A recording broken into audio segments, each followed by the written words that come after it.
बंधु माने 31 मई 2026 रविवार दिन पड़ुछि मौल पूर्णिमा एवं एही दिन ठारू आपणकर जीवन रे किछि बड़ परिवर्तन हेबा पई जाउछि। कारण मौल पूर्णिमा परे परे पांचटी प्रमुख ग्रह निजर राशि परिवर्तन करिबा पई जाउछंती, जहा फल रे आपणक जीवन रे इहार गभीर प्रभाव पड़िबा पई जाउछि। एही मौल पूर्णिमा परे परे आपणकर पांचटी बड़ स्वप्न सत हेबा पई जाउछि। बंधु माने आपण मौल पूर्णिमा परर सम अर्थात जून मासटी को कम मने करंतु नाही।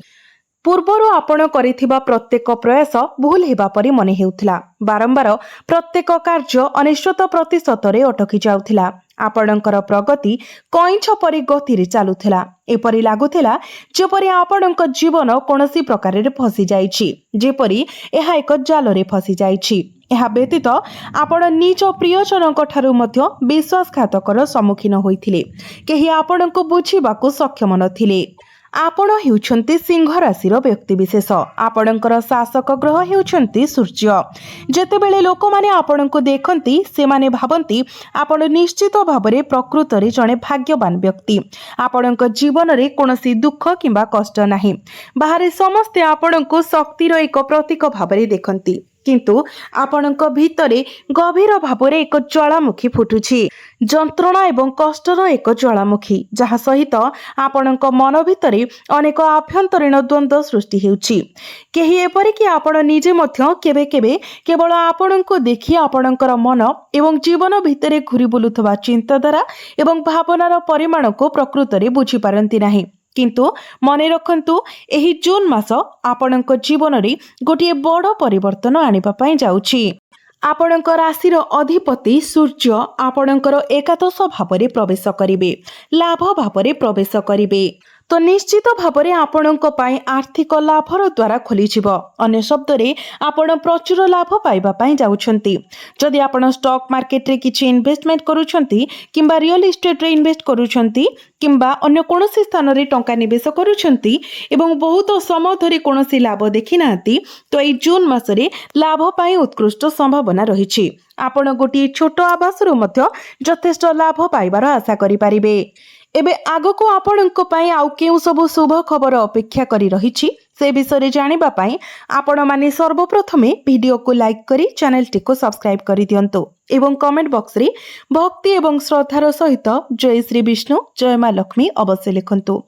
तो बंधु माने मासर प्रथम 15 दिन सूर्य आपणकर दशम भावरे रहिबे। जेतु दशम भावटी आपणकर क्यारियर भाव, तेणु प्रथम 15 दिन आपणकर क्यारियर पाई अत्यंत अनुकूल, जेतेबेले कि परवर्ती 15 दिन आपणकर आर्थिक लाभ पाई अनुकूल समय रहुछि। तो आमे जदि देखिबा तो मोटामोटी मास सारा ही आपणक पाई सूर्य उत्कृष्ट फलाफल प्रदान करिवे। तेबे बंधु माने जेतेबेले सूर्य आपणकर एकादश भावरे गोचर करिवे तो आपणक मध्यरे कॉन्फिडेंस लेवल बहुत बड़ होइछिबो। आपण भाबिबे जे आपण जोठारे भी इन्वेस्ट करिवे, जहा भी परिश्रम करिवे, सेथिरे आपण प्रचुर मात्रा रे लाभ पाइबे। आपण कोटिपति होइछिबे, जहा कि आपणको अन्य मानक ठारू विच्छिन्नतार भावना अनुभव करि पारे। कारण केतु वर्तमान लग्न रे गोचर करूछंती, तेणु आपण एई सब मनोभाव ठारू दूरता बजाय रखंतु। आपणकर संपर्क एवं सामाजिक संपर्क रे अहंकारर मनोभाव आनंतु नाही। निज भितरे संयमता अवलंबन करंतु। कोनोसी जिनिस उपरे आखि बुझी अंध भली विश्वास करंतु नाही एवं आवेगपूर्ण निवेश ठारू बंचंतु। जे कोनोसी कार्य करिबा पूर्वरु भल भाबरे भाबी चिंती प्रत्येक निष्पत्ति नियंतु। तरबरिया भाबरे कोनोसी कार्य करंतु नाही किंबा कोनोसी निष्पत्ति नियंतु नाही। आपणकर क्यारियर, व्यवसाय किंबा चाकरी रे आपणको उत्कृष्ट सुजोग प्राप्ति हेबो। जदि आपण पदोन्नति चाहुथिले तो चाकरी क्षेत्र रे पदोन्नति मध्य हेबो। समाज रे आपणकर मान सम्मान पद प्रतिष्ठा बढ़िबो। आपणक पई आयर नूतन उत्स मध्य खोली जिवो, जहा निश्चित भाबरे आपणक पई एक शुभ खबर। आउ गोटे भल खबर हेउची गुरु निजर उच्च राशि रे प्रवेश करिवे, अर्थात कर्कट राशि रे आपणकर द्वादश भाव को प्रवेश करिवे। द्वादश भावटी आमर वैदेशिक भाव एवं रोग हॉस्पिटल भाव होइथाय। तेणु वर्तमान विदेश रे रहुतुबा लोकंक पई जदि आपण विदेश रे रही किछि काम करूछंती, व्यवसाय करूछंती किंबा पाठ पढुछंती तो ए प्रत्येक क्षेत्र रे गुरु आपणको उल्लेखनीय अभिवृद्धि एवं प्रगति प्रदान करिबा पई जाउछंती। जदि आपणकर कोनोसी काम किंबा वीसा किंबा पासपोर्ट संबंधी मामला अटकी रहितिला तेबे सेगुडिक जून मासरे सफलतार सह समाधान हेबार संभावना रहिछि। तेणु एही क्षेत्र गुड़िक उपरे मध्य आपणकर ध्यान केंद्रित करंतु। एहा व्यतीत आपण जो मानसिक शांति खोजुछंती ताहा मध्य आपणको प्राप्ति हेबो। आपणक जीवन रे जे सब समस्या लागि रहितिला से सब दूर होइछिबो। तेबे मने रखंतु आपण समस्तक उपरे आखि बुझी विश्वास करंतु नाही। आपणको संयमता अवलंबन करबाको पड़िबो, कारण यह काहा उपरे अंधविश्वास करिवार समय नुहे। वर्तमान गुरु आपणकर तांकर पंचम दृष्टि आपणकर चतुर्थ घर उपरे पकाउछंती। चतुर्थ भावटी समस्त प्रकारर सुख सुविधार भाव होइथाय, मांकर भाव होइथाय। जदि आपणक मांक सह आपणकर संपर्क रे किछि तिक्तता थिला तेबे एहा एबे बहुत भलो होइजिबो। आपणक मांक स्वास्थ्य रे जदि किछि समस्या थिला तो मांकर स्वास्थ्य जनित समस्या मध्य दूर होइजिबो। आपणक मांक सहित किछि क्वालिटी टाइम मध्य स्पेंड करिवे। आपणक मातृ सुख प्राप्ति हेबो। गुरुंकर सप्तम दृष्टि आपणकर षष्ठ भाव उपरे पड़िबो, जहा फଳରେ जदि आपणकर किछि आईनगत किंबा कोर्ट संबंधी मामला लागि रहिछि किंबा जे कोनोसी सरकारी संबंधी कार्य जहा दीर्घ समय धरि अटकी रहितिला किंबा लंबा थिला ताहा एबे समाधान होइछिबो। यह प्रकृत रे एक अत्यंत सकारात्मक विकास। किंतु गुरु आपणकर षष्ठ भावरे दृष्टि पकाइबा सहित शेषरे आपणको आपणकर प्रतिपक्ष मानक ठारू आश्वस्ति मध्य मिलिबो। आपणकर गुप्त शत्रु मानक उपरे आपण विजय लाभ करिवे। एहा व्यतीत गुरुंकर नवम दृष्टि आपणकर अष्टम भाव उपरे पड़िबो। जेहेतु शनि मध्य पूर्वरु अष्टम भावरे गोचर करूछंती तो आपण आसन्न संकटरू रक्षा पाइबे एवं जेकोसी नकारात्मक शक्ति विरुद्ध रे सुरक्षित रहिबे। एहा व्यतीत आपणकर सामग्रिक मानसिकता एवं दृष्टिकोण क्रमशः सकारात्मक होइछिबो। एहा प्रकृत रे आपणक समस्तक पई एक अत्यंत अनुकूल विकास। तथापि किछि परिमाण रे सतर्कता अवलंबन करिबा संपूर्ण भाबरे जरूरी। निकट अतीत रे बंधु माने एपरि कि आपणक निज प्रियजन माने मध्य आपणको निराश करिसेंती। आपणक अन्य मानक उपरे जो आशा रखिथिले ताहा भांगी जाइछि। आपण किछि बड़ हासिल करिबार द्वारे थिले किंतु आपणको फसाई दिया गला। आपणक लक्ष्य दूरे जाई आपण आपणकर पारिवारिक विषय उपरे अधिक ध्यान देले। यह घरोई विवाद हेउ, पारिवारिक द्वंद्व हेउ किंबा आपणक साथीक जीवन रे उपजुथिबा समस्या हेउ, एपरि घटना आपणको आपणक निज स्वप्न को पासरी रखिबाको किंबा बलिदान देबाको बाध्य करिथिला। आपण वर्तमान यह अनुभव करूछंती। जदि यह आपणक जीवन रे हेउची तेबे कमेंट बॉक्स रे निश्चय लिखंतु। तेबे बंधु माने यह तो थिला आपणक जीवन रे घटिबाको थिबा शुभ खबर। एबे आसंतु जानिबा पांचटी सतर्कता विषय जेगुडी को आपणको पालन करिबार अछि। जदि आपण ए पांचटी भूल करि देउछंती तो सब खुशी आपणक हातरू खसी जाय पारे।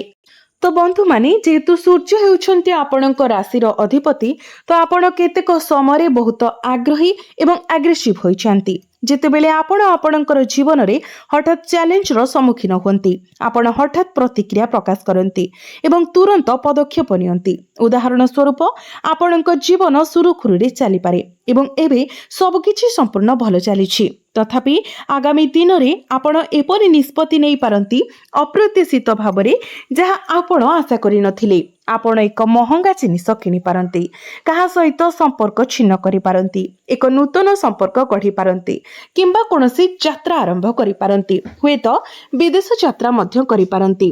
आपण एही प्रकारर किछि काम करि पारंती जहा फल रे आपण निजे जानि पारंती नाही जे आज आपणकर मनर अवस्था कालीर अनुभव ठारू किपरि भिन्न होई पारे। तेणु एहाको मने रखंतु, शीघ्र निष्पत्ति नेबारु निवृत्त रुहंतु। एही समय मध्यरे आपणको आपणकर वैवाहिक जीवन रे टिके धैर्य अवलंबन करिबाको पड़िबो। वर्तमान राहु आपणकर सप्तम भावरे गोचर करूछंती एवं सप्तम भावर अधिपति शनि अष्टम भावरे गोचर करूछंती। तो उभय पक्षरु जदि देखिबा तो वैवाहिक जीवन सेतेटा भलो रहु नाही, कारण शनिकर स्थिति भलो रहु नाही एवं सप्तम भावरे पापी ग्रह राहु गोचर करूछंती, जहा फल रे ଆପଣଙ୍କ ମଧ୍ୟରେ ଭ୍ରମ କିମ୍ବା ଦ୍ୱନ୍ଦ୍ୱର ଭାବନା ସୃଷ୍ଟି ହୋଇପାରେ। ଯଦି ଆପଣଙ୍କର ଜୀବନସାଥୀ ଜଣେ ଭଲ ବ୍ୟକ୍ତି ଅଟନ୍ତି, ସେ ଆପଣଙ୍କ ପାଇଁ ଆକର୍ଷଣୀୟ ଦେଖାଯାଇପାରନ୍ତି ନାହିଁ, କିନ୍ତୁ ବିପରୀତ ଭାବରେ ଯଦି ଆପଣଙ୍କ ସାଥୀଙ୍କର କୌଣସି ତ୍ରୁଟି ଅଛି, ତେବେ ସେମାନେ ହଠାତ୍ ଆପଣଙ୍କ ପାଇଁ ଆକର୍ଷଣୀୟ ଦେଖାଯାଇପାରନ୍ତି। ଏପରି ଘଟଣା ଘଟେ। ଦୟାକରି ଟିକେ ସତର୍କ ରୁହନ୍ତୁ। ଯଦି ଆପଣ ଅବିବାହିତ ଅଛନ୍ତି ଏବଂ ବିବାହ କରିବା ପାଇଁ ଯୋଜନା କରୁଛନ୍ତି, ତେବେ ଆପଣଙ୍କର ବିବାହ ଯୋଜନାକୁ ଚୂଡ଼ାନ୍ତ କରିବା ପୂର୍ବରୁ କିଛି ସମୟ ନିଅନ୍ତୁ। ପରିସ୍ଥିତିର ପ୍ରତ୍ୟେକ ଦିଗକୁ ବୁଝନ୍ତୁ। ଏହି ନିର୍ଦ୍ଦିଷ୍ଟ ସମୟ ପାଇଁ ଆପଣ ସବୁକିଛି କରିବା ପାଇଁ ସମୟ ନିଅନ୍ତୁ। ଶୀଘ୍ର ନିଷ୍ପତ୍ତି ନେବାର ଏହା ସମୟ ନୁହେଁ। ଏହାକୁ ଭଲ ଭାବରେ ମନେ ରଖନ୍ତୁ। ଏହା ବ୍ୟତୀତ ଆପଣଙ୍କୁ ଚିନ୍ତା କରି କହିବାକୁ ପଡ଼ିବ। ଆପଣ ଯାହା ବି କହୁଛନ୍ତି ତାହା ସତର୍କତାର ସହିତ ବିଚାର କରି କୁହନ୍ତୁ। ଆପଣଙ୍କ ପାଟିରୁ ଏପରି କିଛି ଶବ୍ଦ ବାହାରି ଯାଇପାରେ ଯେମିତିକି ଆପଣ କାହାକୁ ପ୍ରତିଶ୍ରୁତି ଦେଇପାରନ୍ତି କିନ୍ତୁ ଭୁଲି ଯାଇପାରନ୍ତି। ତେଣୁ ମନେ ରଖନ୍ତୁ, ଚିନ୍ତା ନକରି କିମ୍ବା ଆବେଗପୂର୍ଣ୍ଣ ଭାବରେ କୌଣସି କଥା କାହାକୁ କୁହନ୍ତୁ ନାହିଁ। କଥା କହିବା ସମୟରେ ସତର୍କତା ଅବଲମ୍ବନ କରନ୍ତୁ ଏବଂ ଯେତେ ସମ୍ଭବ ଯୁକ୍ତିତର୍କ ଏବଂ ବାଦବିବାଦ ଠାରୁ ଦୂରେଇ ରୁହନ୍ତୁ। କାରଣ ଏକାଦଶ ଭାବରେ ସୂର୍ଯ୍ୟଙ୍କର ଗୋଚର ମଙ୍ଗଳଙ୍କ ସହିତ ଅବସ୍ଥାନ ସୂଚାଇ ଦିଏ ଯେ ଆପଣ ଅତି ସହଜରେ ଯୁକ୍ତିତର୍କ କିମ୍ବା ଝଗଡ଼ାରେ ଫସି ପାରନ୍ତି। ମଙ୍ଗଳ ଆପଣଙ୍କର ଭାଗ୍ୟ ଭାବରେ ଗୋଚର କରୁଛନ୍ତି, କିନ୍ତୁ ଜୁନ୍ 21 ତାରିଖକୁ ମଙ୍ଗଳ ବୃଷ ରାଶିରେ ପ୍ରବେଶ କରିବେ ଆପଣଙ୍କର ଦଶମ ଭାବରେ, ଯାହାଫଳରେ ବର୍ତ୍ତମାନ ଆପଣଙ୍କର ଭାଗ୍ୟ ବହୁତ ସୁଦୃଢ଼ ଏବଂ ଆପଣଙ୍କ ଜୀବନର ବିଭିନ୍ନ ଦିଗରେ ଆପଣ ଯେଉଁ ବିଳମ୍ବ ଅନୁଭବ କରୁଛନ୍ତି, ଆପଣଙ୍କର କ୍ୟାରିୟର କିମ୍ବା ଅନ୍ୟ କୌଣସି କ୍ଷେତ୍ରରେ ତାହା ଏବେ ହ୍ରାସ ପାଇବା ପାଇଁ ଯାଉଛି। ଏହା ସହିତ ମନେ ରଖନ୍ତୁ ଯେ ମଙ୍ଗଳ ଦଶମ ଭାବରେ ପ୍ରବେଶ କରିବା ପରେ ଆପଣଙ୍କର ଉତ୍କୃଷ୍ଟ କ୍ୟାରିୟର ସୁଯୋଗ ସୃଷ୍ଟି ହେବ। ତଥାପି ଆପଣଙ୍କୁ ସତର୍କ ରହିବାକୁ ପଡ଼ିବ। ଅନ୍ୟମାନଙ୍କ ସହିତ ବିବାଦରେ ପଡ଼ିବା ଠାରୁ ଏଡ଼ାନ୍ତୁ। ବିପଦପୂର୍ଣ୍ଣ ଉଦ୍ୟମ କିମ୍ବା ଆନୁମାନିକ ନିବେଶ କରିବାରୁ ଦୂରେଇ ରୁହନ୍ତୁ। ଅପବ୍ୟୟ ଖର୍ଚ୍ଚରୁ ଦୂରେଇ ରୁହନ୍ତୁ। ଯଦି ଆପଣ ଏହି କ୍ଷେତ୍ରଗୁଡ଼ିକରେ ଟିକେ ଆତ୍ମନିୟନ୍ତ୍ରଣ ବ୍ୟବହାର କରିବେ, ତେବେ ଜୁନ୍ ମାସ ଆପଣଙ୍କ ପାଇଁ ଅସାଧାରଣ ଭାବରେ ଅନୁକୂଳ ହେବା ପାଇଁ ଯାଉଛି। ଆଉ ଗୋଟିଏ କଥା, ଯେହେତୁ ଆପଣ ସିଂହ ରାଶିର ବ୍ୟକ୍ତିବିଶେଷ ଅଟନ୍ତି, ତେଣୁ ଆପଣ ବହୁତ ସହଜରେ ବହୁତ ଆଗ୍ରେସିଭ୍ ହୋଇଯାଆନ୍ତି। ସାମାନ୍ୟ କଥାରେ ଆପଣଙ୍କର ଶୀଘ୍ର କ୍ରୋଧ ହରାଇବାର ପ୍ରବୃତ୍ତି ମଧ୍ୟ ଅଛି। ତେଣୁ ଆପଣଙ୍କୁ ଆତ୍ମନିୟନ୍ତ୍ରଣ କରିବା ପାଇଁ ପଡ଼ିବ। ଯଦି ଆପଣ ସଫଳତାର ସହିତ ଆପଣଙ୍କର କ୍ରୋଧକୁ ନିୟନ୍ତ୍ରଣ କରିପାରିବେ, ତେବେ କିଛି ବି ଆପଣଙ୍କୁ ବିଜୟ ହାସଲ କରିବାରୁ ରୋକିପାରିବ ନାହିଁ।